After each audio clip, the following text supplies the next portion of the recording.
My name is Andrew Corrao. I teach for Northeast High School in Kansas City Public.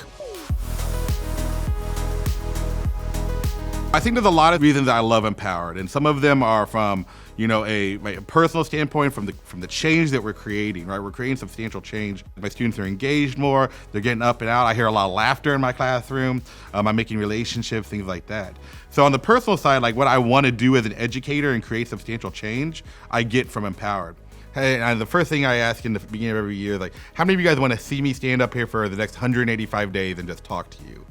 Okay, we don't want that. We want to have a conversation. So my students come into my classroom and they know the structure. They know that some days, I'm going to be talking a lot. Other days, we're going to be up out of our chairs, throwing paper airplanes, building a bridge, making a target profile for a giant, things like that.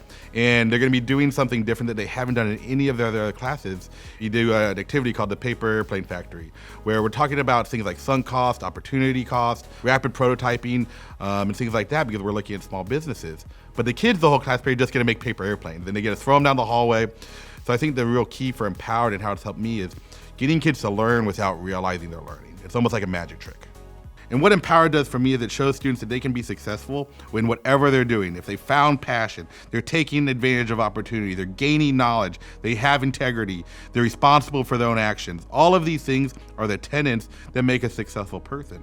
So then when I go and we do like a vacant lot activity for Empowered, I don't give them any limits. I say, I'm giving you unlimited money, time, resources. Here's a vacant lot, take a picture of it. There's one right by our school, there's an old park, things like that. What do you want to do with this? Because it's all about the entrepreneurial mindset. And they don't tell you all the stuff that you would typically think they're going to tell you.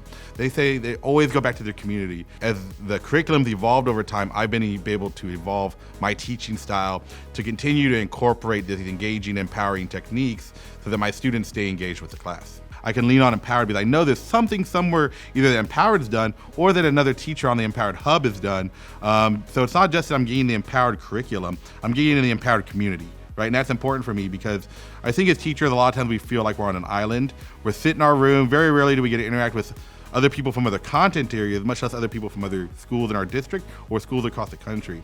So I can get on Empowered, I can do a quick search, I can see what other people are doing, see pictures of the success stories, and that empowers me as a teacher to say, oh, I can do that in my classroom. Because sometimes I have that limiting belief that, oh, my kids are gonna like that, or they're not gonna participate in that. Then I can look and see, oh, someone else with the exact same demographic of kids that I have is having a great success and kids are laughing and having fun, and that means I can do it too. But all of it comes back to the things that we teach them in my classroom, the 8 foundational principles. I harp a lot about opportunity, and I say, you guys have had a hard life. It's not been easy getting to where you are today, but because of that, you have the opportunity to learn from those. They know what it's like to not have these opportunities, so they're gonna hold on to the opportunity, and they're not gonna let it go.